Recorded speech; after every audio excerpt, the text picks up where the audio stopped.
السلام علیکم ورحمۃ اللہ وبرکاتہ۔ ناظرین حضرات، امید ہے کہ بعافیت ہوں گے۔ جیسا کہ آپ سبھی جانتے ہیں، بخوبی واقف ہیں کہ ماشاءاللہ یہ اللہ رب العزت کا دیا ہوا بابرکت مہینہ بڑے ہی تیزی سے ہماری زندگی سے چلا جا رہا ہے، جس پر مجھے بہت افسوس ہے، اور ہونا بھی چاہیے۔ ایسے مبارک مہینے یوں روز روز نہیں آتے، سال میں ایک بار آتا ہے اور یوں ہی چلا جاتا ہے۔ اور اگر ہم اس رمضان مبارک جیسے مہینے میں بھی اپنی بخشش نہ پا سکے تو بڑی ہمارے لیے بے حیائی اور شرمندگی کی بات ہے۔ پھر ہم کب اپنے آپ کو معاف کرائیں گے اللہ سے؟ اصل بات تو بتانا یہ مقصود ہے کہ جیسا کہ آپ سبھی حضرات ہر سال فطرہ نکالتے ہوں گے، اور بہت سے سوالات آئے بھی ہیں کہ جی مفتی صاحب فطرہ کتنے کا ہے اور کس کو دینا چاہیے اور کب دینا چاہیے؟ تو اس کے لیے آپ سمجھ لیجئے کہ روزے میں ہم چاہے جتنا اہتمام کر لیں، لیکن کچھ نہ کچھ ہم سے کوتاہیاں ہو ہی جاتی ہیں۔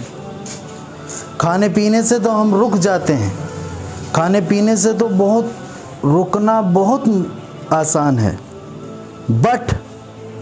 لیکن فضول گفتگو، لغو کاموں سے رکنا بہت مشکل ہوتا ہے امت کے لیے۔ اسی لیے اس طرح کی کوتاہیوں کو معاف کرانے کے لیے، تلافی کے لیے شریعت نے رمضان مبارک کے ختم پر صدقۃ الفطر کے نام سے روزے کی زکوٰۃ الگ سے واجب قرار دی ہے۔ یہ جو صدقۃ الفطر ہم نکالتے ہیں، گویا کہ روزے کی زکوٰۃ ہے۔ جو ہم روزے میں ہم سے کوتاہیاں ہو جاتی ہیں، جو لغو بات ہم کہہ دیتے ہیں، جو اور بہت ساری کوتاہیاں ہم سے ہو جاتی ہے، یہ ان کا کفارہ بن جاتا ہے۔ نبی کریم صلی اللہ علیہ وسلم نے ارشاد فرمایا، صدقۃ الفطر کو ضروری قرار دیا ہے، جو روزے دار کے لیے لغو اور بے حیائی کی باتوں سے پاکی کا ذریعہ ہے۔ یعنی انسان روزے کی حالت میں بہت ساری چیزیں کر بیٹھتا ہے، اب پانی پینے سے یا کھانا کھانے سے تو وہ رک جاتا ہے، لیکن بہت ساری کوتاہیاں ہو جاتی ہیں چھوٹی چھوٹی، جو ہمیں محسوس تک نہیں ہوتی، جن کا ہمیں احساس تک نہیں ہوتا۔ تو یہ اس کے لیے ہے تاکہ ہمارا روزہ پاک ہو جائے، ایک دم پاکی کا ذریعہ بن جائے۔ اور دوسرا، غریبوں کے لیے کھانے کا انتظام بھی ہے۔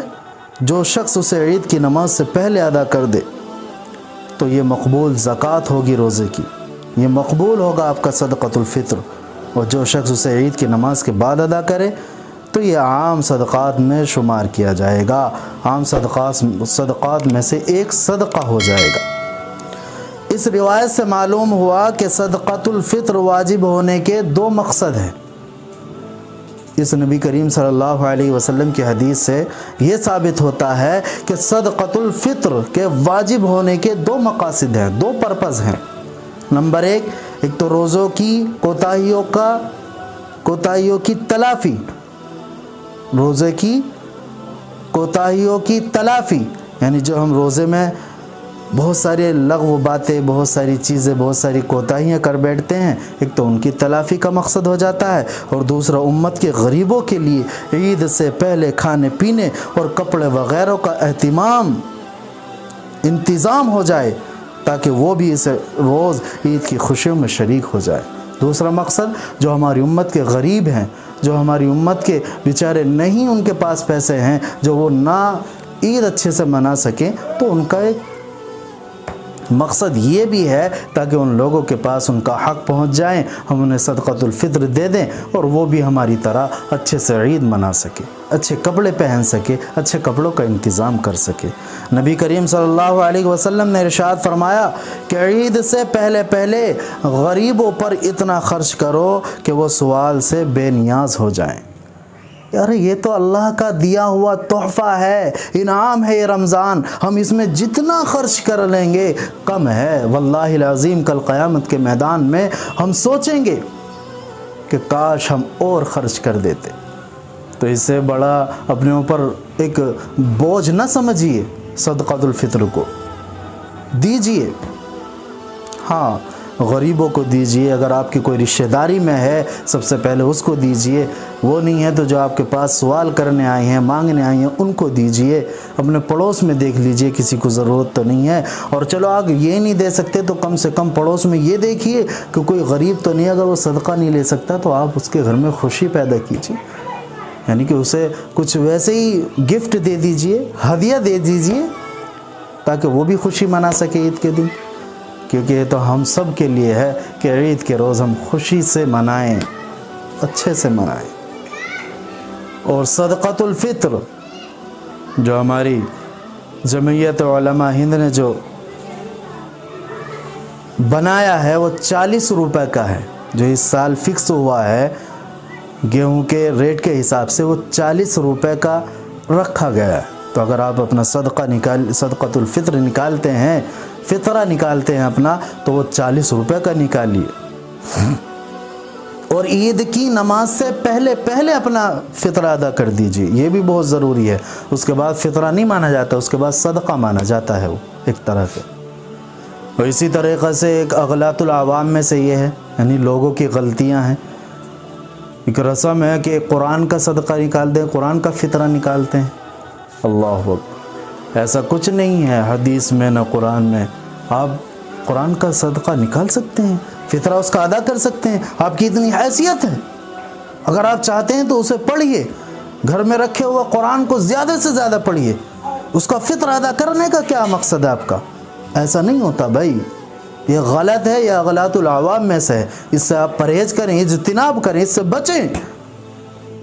اگر نکالنا ہے جتنا آپ فرد ہیں گھر میں سب کی طرف سے نکالیے، گیہوں کے حساب سے نکالیے 40 روپے، اگر پیسے نہیں نکال سکتے تو 2.25 کلو گیہوں نکالیے گا، 2.25 کلو گیہوں نکالیے گا، اور یہ یاد رکھیے گا کہ صدقۃ الفطر عید کی نماز سے پہلے ادا کر دیجیے گا۔ اور سب سے پہلے حق جو ہے وہ پڑوسی کا، اپنے رشتہ داروں کا ہے، اور ضروری نہیں کہ آپ پڑوسی کا خیال یا رشتہ داروں کا خیال صرف صدقۃ الفطر ادا کر کے ہی چکا سکتے ہیں۔ ارے بھائی آپ کچھ ہدیہ، کچھ تحائف بھی دے کے، کچھ گفٹ بھی دے کے نبھا سکتے ہیں۔ ہاں اگر بھائی سامنے والا شرمندہ ہے، فطرہ نہیں لے سکتا، تو آپ گفٹ کر دیجئے، عید کا موقع ہے۔ قسم خدا کی سب کو اپنے جیسا جو اپنے لیے پسند کرو وہ اپنے بھائی کے لیے پسند کرو۔ تو میری ریکویسٹ ہے، درخواست ہے کہ بھئی کوئی غم نہ ہو کسی کی زندگی میں عید والے دن۔ اگر آپ کے آس پڑوس میں کوئی غم سے عید منائے گا تو آپ کی عید اچھی نہیں ہوگی، چاہے آپ کتنی خوشیاں منا لیجیے، مزہ نہیں آئے گا۔ آپ ایک فرد کو خوش کر دیکھیے عید والے دن، آپ کو کتنی خوشی ملے گی، آپ کا دل کتنا اطمینان احساس محسوس کرے گا۔ تو اس کا خیال رکھیں، انشاءاللہ پھر ملاقات ہوگی دوسری ویڈیو میں۔ آپ کا جو بھی مسئلہ ہو وہ آپ بلا جھجک، بنا تکلف آپ ہمارے پاس میسیج یا کال کر کے پوچھ سکتے ہیں۔ وآخر دعوانا الحمدللہ رب العالمین۔